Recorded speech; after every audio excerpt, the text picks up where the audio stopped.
I don't know if I can edit this from here. Can I? No, I can see that I'm live on all of these applications. However, doesn't really fly. And we got to be fly. So you do realize that I'm deleting this feed as soon as it start. Well, before we start. So if you're watching it live, this is your only opportunity to see this crap because, well, it's not going live. Even though it appears to be live on the Twitch. But I don't know why Twitch doesn't save these broadcasts. When I use it on my phone, it saves it. But when I use it on Mevo, it goes live and then, well, it deletes it right away. So I don't know what's up with that.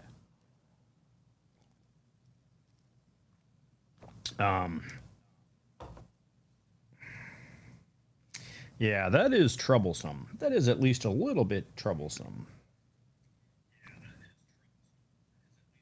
I don't know what's up with that.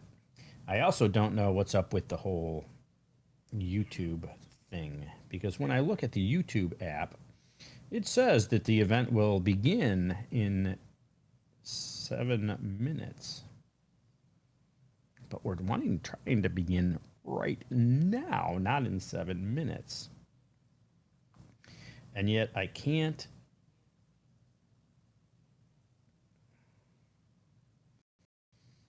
do anything with it. I can't change it. I can't modify it. I can't do squat. So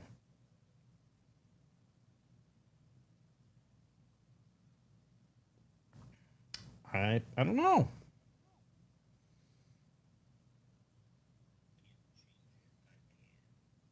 Oh, sure. Now this program before, well, welcome back. And you know that this is the time where I have to focus on getting Facebook Live, well, to actually work.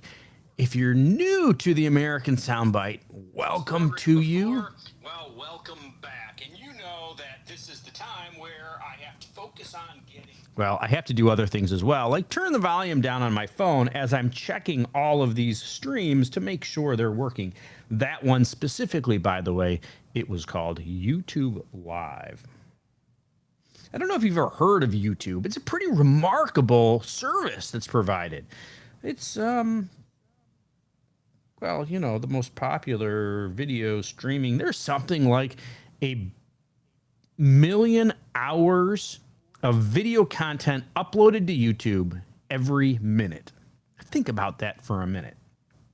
1 million hours of content is uploaded to Facebook each and every minute, 24 hours a day, 7 days a week, 365 days a year.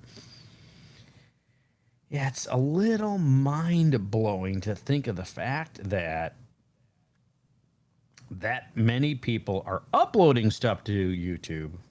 And, well, you know as well as I know that a lot of people's uploads onto YouTube, well, they're not really getting views, right?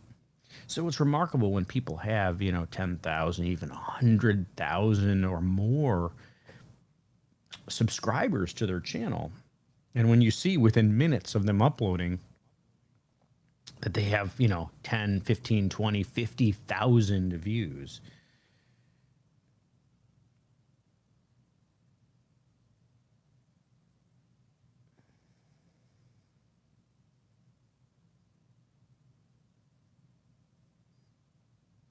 So I'm just starting my watch party on Facebook. So if you are on Facebook and you wanted to, you know, if you cared about me, you would start a watch party as well because, well, that way it lets your, you know, people, your followers know that you watch the American Soundbite. Before I begin the actual broadcast, I want to let you people out in the streaming world know. The people on our podcast will never know this, but you will. See, I drink Dunkin'. Dunkin'. I drink Dunkin' coffee. Because, if you go to other places, those brands with the mermaid on the label and places like that, they've got, well, whatever they call their small, medium, large, venti, poupe, and crepe, or whatever they're called. At Dunkin', they said, small, medium, large doesn't really do it for everybody. And they watched this movie called, Clockwork Orange. If you've not seen it, I'm sure you have. But if you haven't, look it up, stream it, watch it. It's mind-blowing. It's life-changing because they teach you that, if something, just goes up to, large as an example, why not turn it up to 11 and make it an extra large? So, Duncan, kudos to you. All right, so the stream is going. We have exactly, because of the unusual time we started this, it appears that we have 0 people watching. So I am going to really quickly switch over to my Book of Faces. I can see, at least I can see, that it is indeed running. So we're going to start the live podcast. And you're going to be a part of it today. So I have to click record.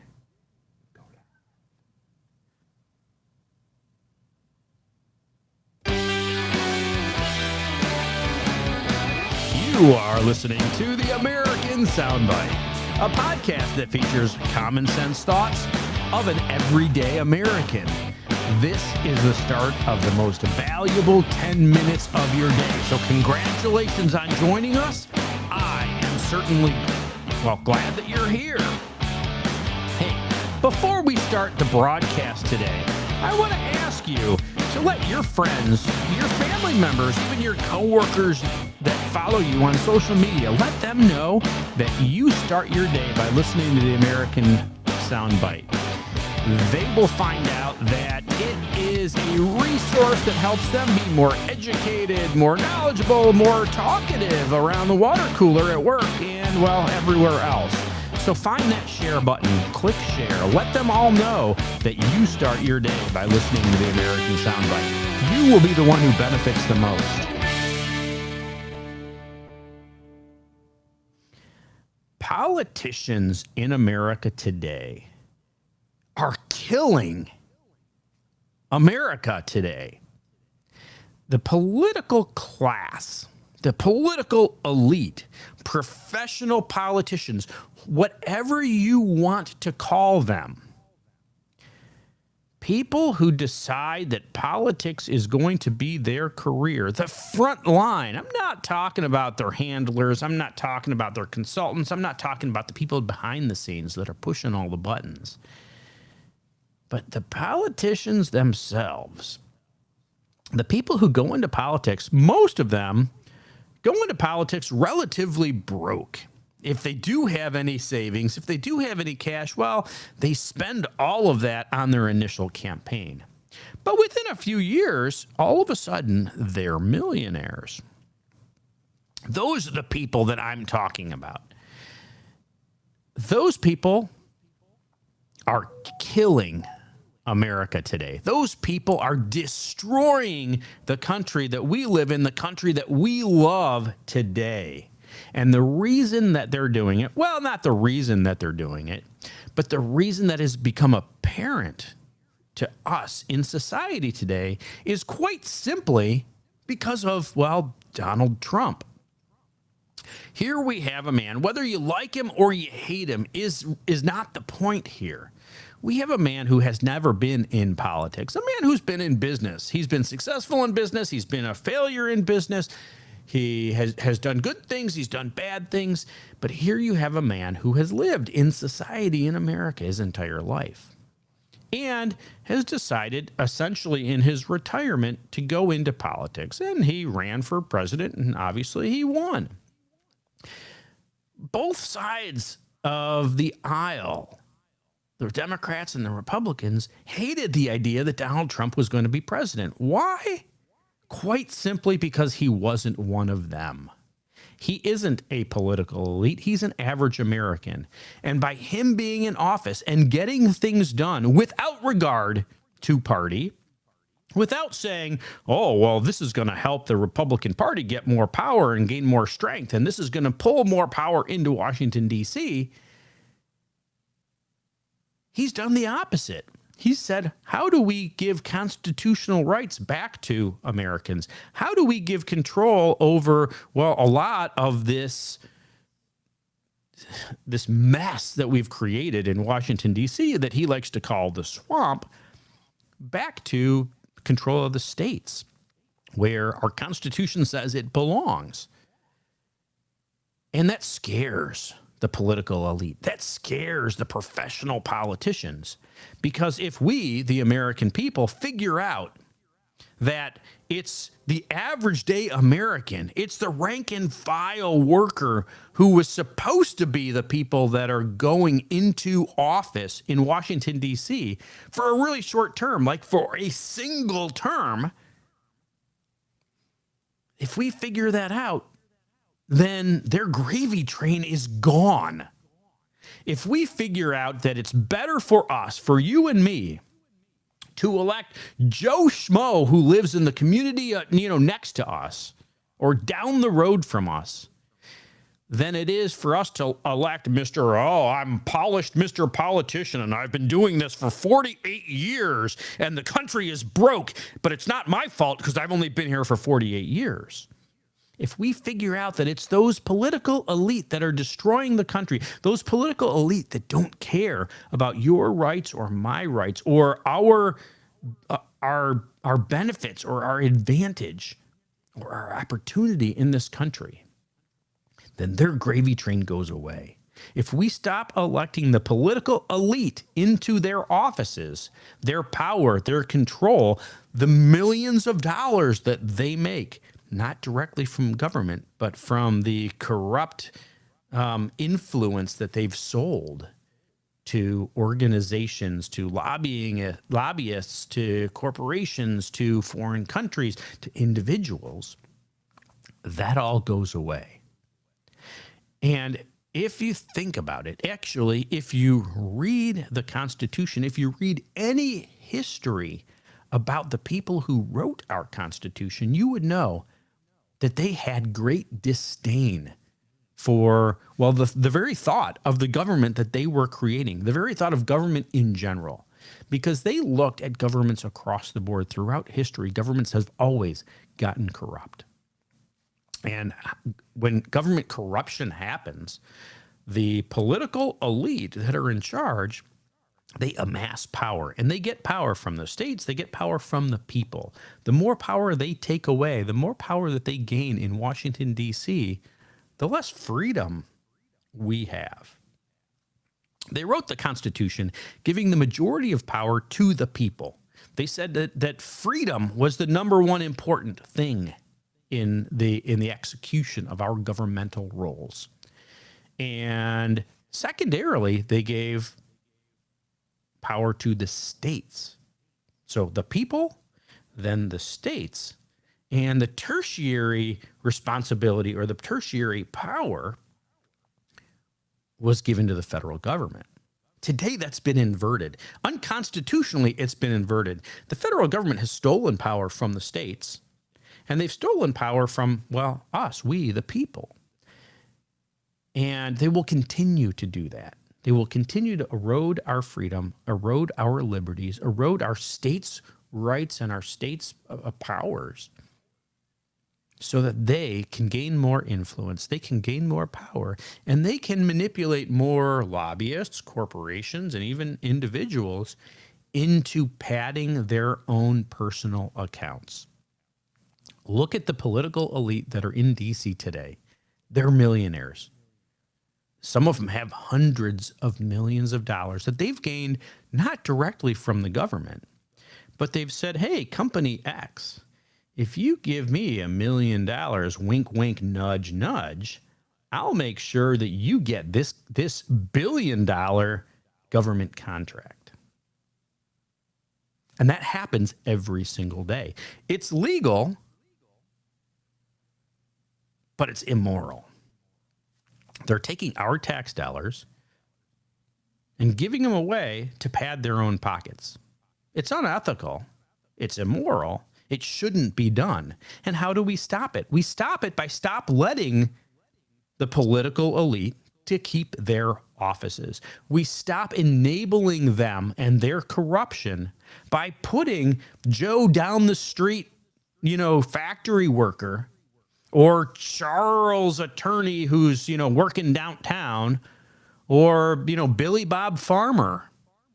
We elect them into Congress to serve one single 2-year term, not to spend their lifetime there, because we don't want them there. We want them back at their jobs, but to serve a single term, to listen to us, the people, to enact legislation that is, important to us, the people, that protects our liberties, protects our freedoms, empowers the Constitution,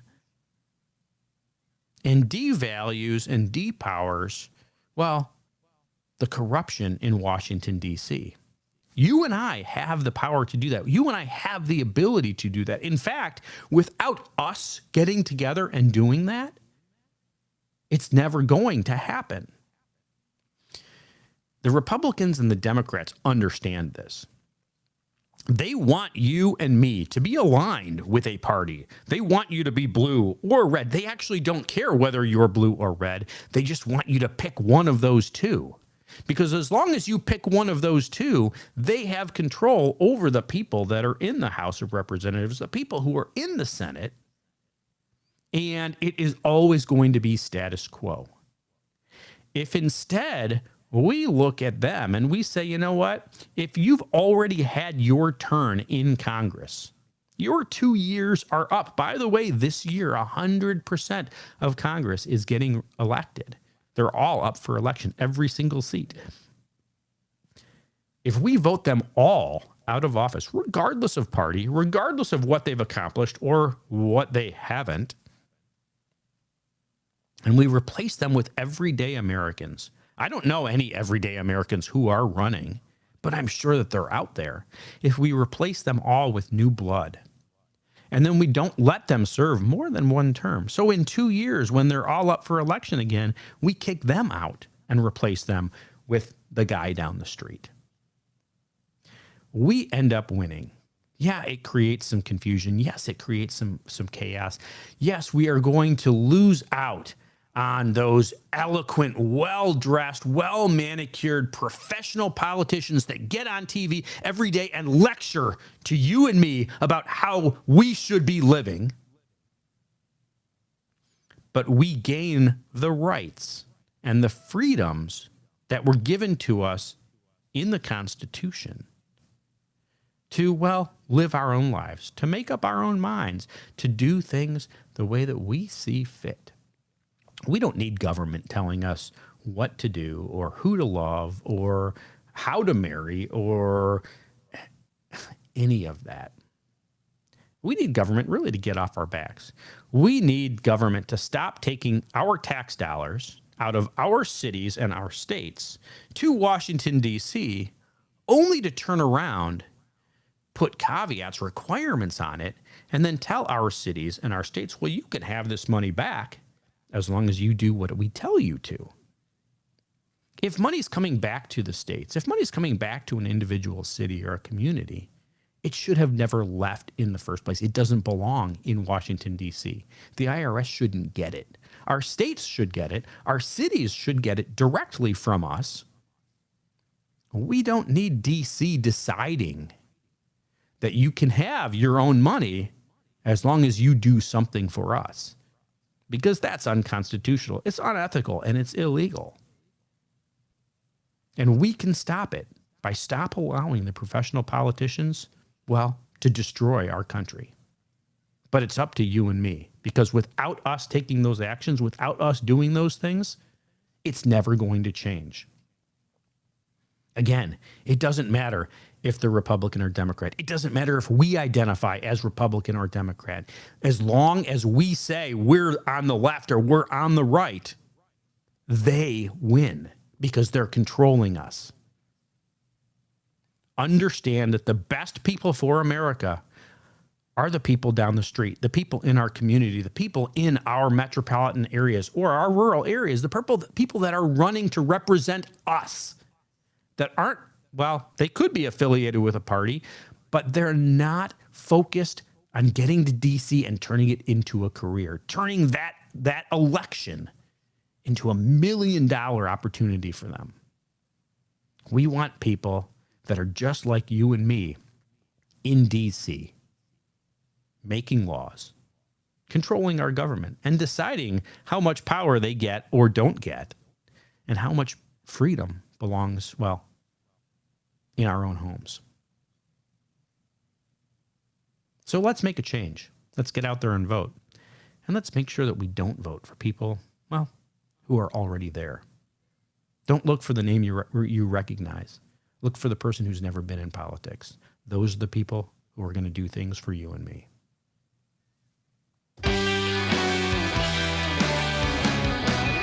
You have been listening to the American Soundbite. This is a podcast that features, well, common sense thoughts of this everyday American. The last 10 minutes have been the most valuable 10 minutes of your day, and I really appreciate you joining us. Without you here, well, the message goes nowhere, and therefore it does no good. So the more of you that watch, the better it is for me, and, well, the more power that your impression has over everything that happens throughout the day. Hey, if you're going to work or if you're about to turn on a Zoom meeting, make sure that you mention, well, in casual conversation, that you just listened to the American Soundbite. It's going to impress your friends, your coworkers, even your boss, and they're going to say, hey, if you're listening to the American Soundbite, you're really more value to our company than I thought you were. Thanks a lot. Have a great day, and God bless.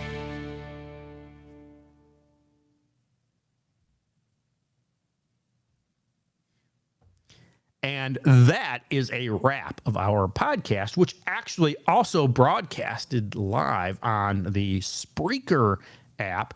Also, I think it went live on our most popular podcast download tool, which is Apple Podcasts, from the iPad store or whatever it's called, the iStore, Apple Store, the Core Store, whatever. So if you can't watch a video, if you're driving or if you're in the middle of traffic or, whatever, why not download the podcast, The American Soundbite? You can find it literally any app that you have that listens to podcasts, that downloads podcasts. You can listen to us live. You can also listen to all of our back 100 and some odd episodes. You can hear how society has changed over the last 100 or so days. But more importantly, you can let your friends, your coworkers, your family members know that the American Soundbite is the best resource when it comes to, well, current events, political issues, and economic well-being of you every single day. Thanks a lot for joining us. I hope that you come back and